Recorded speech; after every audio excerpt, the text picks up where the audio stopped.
L'image du jour, heureux comme un pingouin. Ceux-ci, en tout cas, vont pouvoir évoluer en toute sérénité. Ils vivent désormais dans une zone protégée, en Antarctique.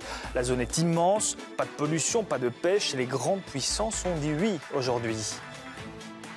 Bonsoir, merci d'être avec nous pour le dernier 15 minutes de la semaine. On en parle beaucoup ces derniers jours, elle défraie la chronique. Les vaches à hublot, les défenseurs des animaux s'emballent, les scientifiques tentent de calmer le jeu. Ils sont les témoins de l'horreur au quotidien imposée par les terroristes de l'État islamique, des familles qui fuient Mossoul, peut-être en passe d'être délivrées. 200 000 personnes pourraient suivre le même chemin.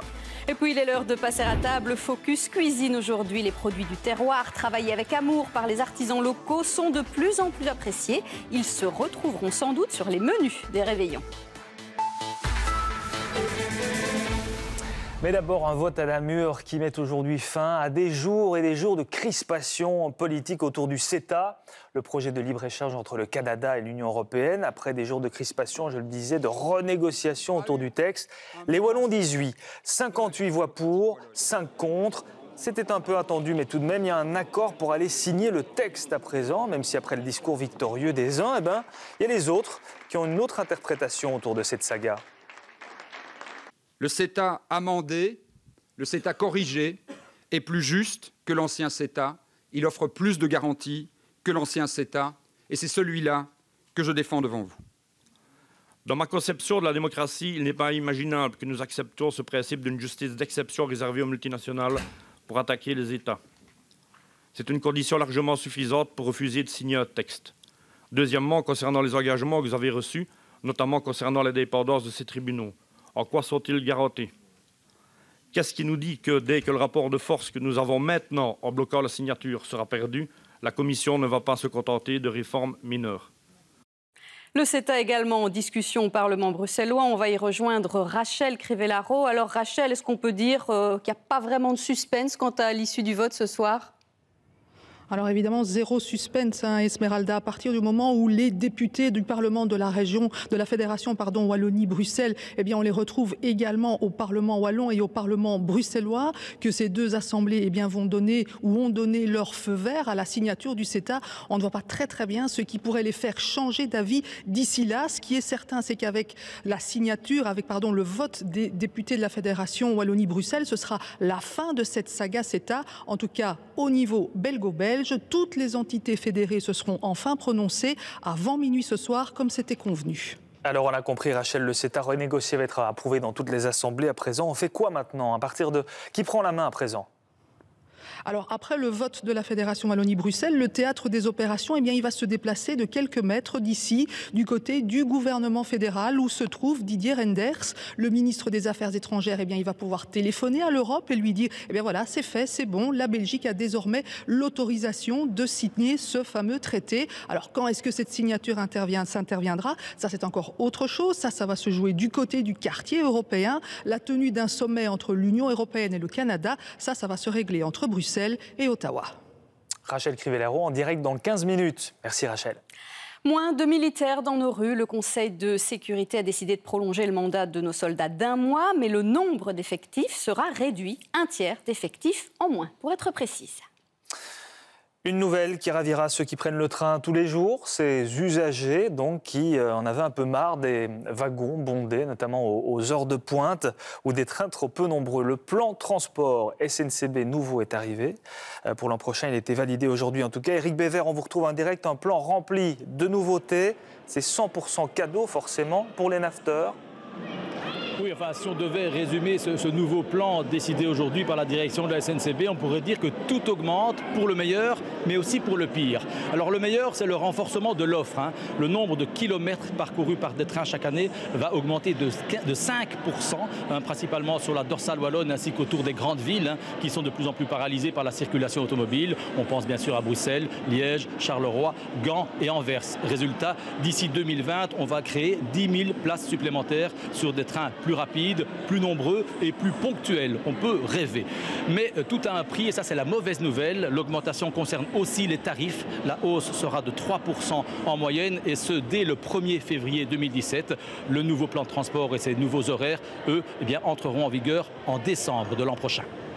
Merci Eric. Eric Bévert en direct pour le 15 minutes. Et pour le chiffre du jour, on va encore parler argent puisqu'au 1er janvier, il faudra à nouveau ouvrir notre portefeuille. Les amendes de roulage vont augmenter plus 5%.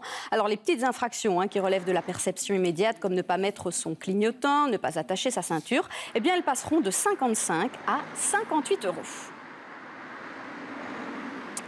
Tout est parti d'une photo postée sur les réseaux sociaux. Des militants pour le bien-être animal se sont émus du sort réservé à des ruminants appartenant à la faculté agronomique de Gembloux. Oui, des vaches à hublot ou vaches à canule. Alors pour les scientifiques, il s'agit tout simplement d'accéder directement à l'estomac des ruminants. Mais pour les défenseurs de la cause animale, c'est une pratique tout simplement barbare. Thomas Rorive. Au cœur de la polémique, les canules placées sur les flancs de Lucette et Fabienne. Ces deux hublots permettent d'accéder directement à leur estomac et d'y prélever des micro-organismes de première importance pour les recherches. 1, on peut modifier favorablement la qualité du lait. Nous avons des équipes sur Gembloux qui le démontrent. 2, on peut réduire l'émission de gaz à effet de serre. 3, c'est pas une découverte, mais c'est quelque chose que tout scientifique sait. C'est très complexe ce mécanisme de la digestion et il faut continuer à l'étudier. Donc on voulait mettre un terme à cette notion de barbarie. Tout est fait dans des conditions pour assurer le bien-être de nos animaux. La technique, visible sur ces images d'archives, est certes impressionnante, mais permettrait de sauver des dizaines de vies. Pour prélever annuellement les mêmes quantités de micro-organismes, il faudrait, nous dit-on, euthanasier 50 bêtes. La méthode serait par ailleurs complètement indolore. Lorsque vous êtes ici dans une salle, un animal stressé va se réfugier au fond de l'enclos. Ce n'est pas le cas ici, elle s'approche de vous. Et tout ça sont des signes d'animaux qui sont détendus et non stressés. Des arguments qui n'ont pas convaincu tout le monde. Sur sa page Facebook, l'ASBL Animaux en péril est très remontée et parle de pratiques inacceptables. Devant le nombre et la virulence des réactions, les scientifiques ont misé sur la transparence absolue. Nous allons inviter Gaïa et d'autres associations à mener un débat, mais un débat, j'espère, où nous allons pouvoir nous écouter mutuellement, et donc un débat qui va se faire ici à la faculté en présence de nos étudiants qui doivent aussi entendre ces différents types d'arguments et de sensibilités qui vont s'exprimer. Et à ce moment-là, j'espère qu'effectivement, nous pourrons avoir un débat plus serein et où nous serons davantage, où nous nous écouterons mutuellement. La date de cette réunion où les animaux seront visibles sera fixée dans les prochaines semaines. Question à présent, y aura-t-il cet hiver des scientifiques belges visibles et au travail du côté de la station polaire Princesse Elisabeth? Réponse, eh bien, c'est très mal engagé. Pour le moment, le bras de fer que se livrent la secrétaire d'État à la politique scientifique et Alain Hubert n'en finit plus, avec une conséquence directe. Les militaires belges chargés de préparer la station polaire sont priés d'en rester éloignés suite à un arrêt du Conseil d'État. Alors nous avons rencontré une chercheuse qui devait préparer le terrain avec les militaires. Elle estime que c'est mal parti. Nous sommes extrêmement pessimistes sur l'organisation de notre mission. Ça fait des mois en fait qu'on prépare une mission dans des conditions extrêmement difficiles, avec l'armée, avec Belspo, de manière très constructive. Et là, cet arrêt bouleverse complètement le paysage et je ne vois pas comment on va pouvoir organiser notre mission dans un seul mois. Très clairement, vous craignez de ne pas pouvoir partir là-bas cet hiver ? Aujourd'hui, oui, je pense que notre mission va être annulée. Je ne vois pas comment on va pouvoir l'organiser dans un laps de temps aussi court. Un accord historique après des années de négociations. Un sanctuaire marin sera bien créé en Antarctique. Aucune activité humaine à caractère économique n'y sera autorisée. Pas de pêche, rien. Une immense zone protégée qui se trouve dans la mer de Ross, zone plus vaste que la France, l'Allemagne, l'Italie, la Suisse et l'Autriche réunies. Les chercheurs trouvent donc ici l'objet de nombreuses études, évidemment, et toutes les puissances ont signé l'accord, en ce compris les plus récalcitrants, les Russes. C'est une vraie victoire aujourd'hui. Nous avons créé la plus grande zone marine protégée au monde et c'est un grand pas en avant pour la conservation marine. C'est un moment formidable. Cela servira de laboratoire vivant pour étudier les effets du changement climatique sur cette zone très peu affectée par les impacts humains négatifs, la surpêche ou la pollution. Le Bataclan dévoile sa nouvelle façade. C'est notre photo du jour. La salle de concert parisienne rouvrira ses portes le 16 novembre, soit 1 an et 3 jours après les attentats qui ont ensanglanté la capitale. Le bâtiment, vous le voyez, est désormais blanc cassé avec de grandes lettres rouges. Le chanteur Pete Doherty inaugurera la nouvelle scène. C'est la deuxième ville irakienne, c'est Mossoul. Elle était tombée aux mains des terroristes de l'État islamique. Sa reconquête se poursuit et dans la foulée des centaines de villages où s'étaient établis les terroristes sont peu à peu libérés. Oui, une libération qui se fait malheureusement dans le sang puisque les djihadistes utilisent des civils comme boucliers humains. Les villageois qui le peuvent fuient par milliers. Philippe Antoine. Difficile de sourire. Même à l'abri, dans un camp, après 2 ans d'enfer. Mais avant de pouvoir s'installer dans ce camp, de nombreux civils doivent d'abord fuir, quitter leur village en courant, avec parfois un sac ou même un troupeau de moutons. L'essentiel est de rejoindre les soldats venus combattre les terroristes de l'État islamique, boire un peu d'eau, manger un repas, entrevoir la fin du cauchemar. La situation devenait vraiment difficile, on n'avait plus rien, plus d'électricité, plus d'eau, c'était très pénible. Emmenés en camion vers les camps installés par les autorités irakiennes avec l'aide d'organisations humanitaires, ces familles vont recevoir de quoi se loger, se nourrir, vivre en essayant d'oublier la peur et l'horreur. Car peu à peu, les langues se délient pour des récits plus glaçants les uns que les autres. On était leurs prisonniers. On n'avait le droit à rien. On n'avait pas le droit d'avoir une TV, pas de téléphone. On devait porter une longue barbe. Pas question de se raser, de porter des pantalons. On devait aller à la mosquée, sinon on était punis. J'ai été chercher le corps de mon cousin à la morgue. Il avait une balle dans la tête. Ils étaient venus le prendre, l'ont gardé 20 jours, puis m'ont dit de le récupérer à la morgue. J'ai vu des choses horribles, tous ces gens abattus. Il y avait plein de corps. Les terroristes de l'État islamique sont loin d'avoir fini leurs atrocités.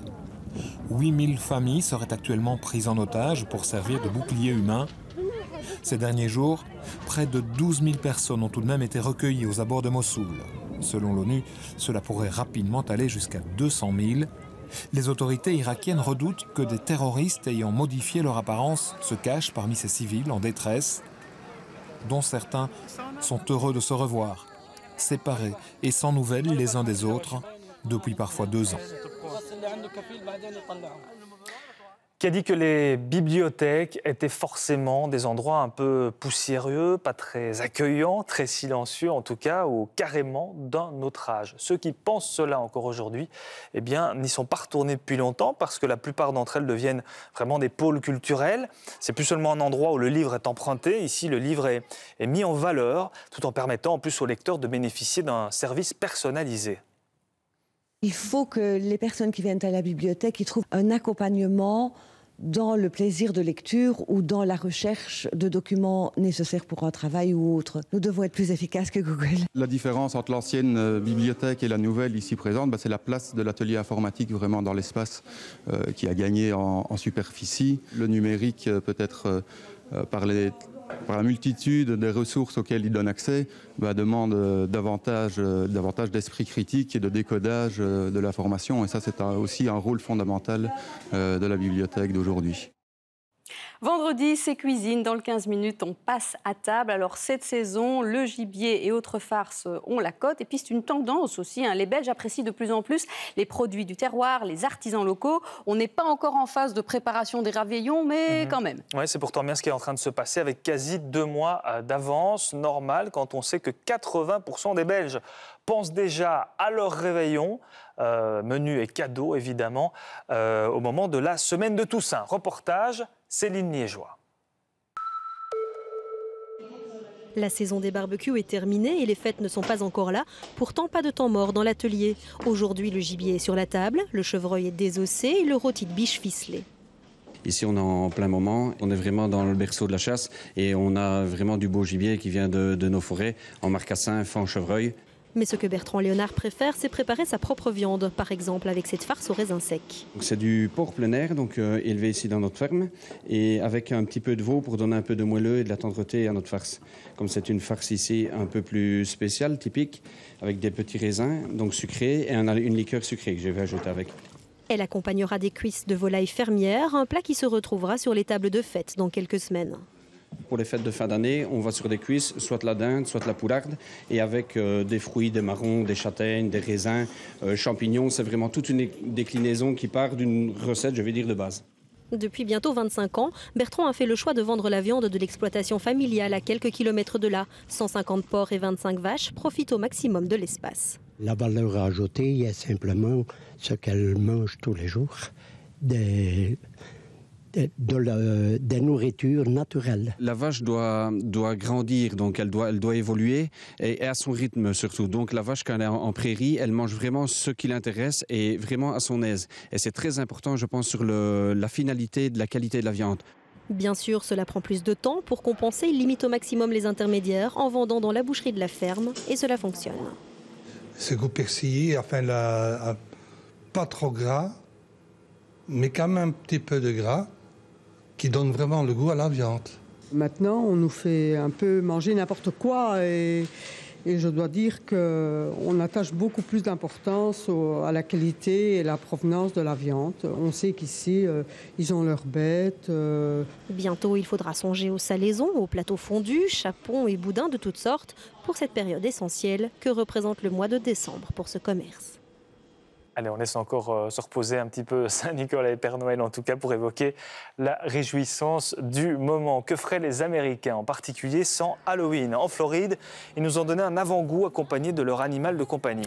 Oui, voici donc la dernière tendance, Cat and Dog Walk automne 2016. En gros, nous aurons le chien Trump et son petit copain, le Mexicain non basané, le chien maison, le chien pirate avec sa caisse remplie de pièces d'or. Le public est tout acquis à cette cause. Et alors, rayon chat, c'est quand même mon préféré. Le félin putois, il devrait arriver avec sa maîtresse assortie. Moi, je dis que non, décidément, les Américains ne sont pas comme nous. Mais ils s'éclatent. La couleur du temps, à présent pour ce week-end, couleur grisaille le matin. Et puis, vous le voyez au fil des heures, on pourrait avoir la chance d'apercevoir un tout petit peu le soleil. Pas de pluie, par contre, demain, c'est une bonne nouvelle. Et les températures sont vraiment agréables. 12 à 13 degrés en Ardennes, 14 à 16 degrés en plaine. La semaine du 15 minutes s'achève, mais c'est pour mieux vous retrouver lundi. Et de toute façon, si vous êtes en soif, en mal d'informations, eh bien, elles reviennent à 22h30 avec le 12 minutes. Plus belle la vie, en tout cas, c'est tout de suite pour se détendre. Passez une excellente soirée, un très bon week-end, merci.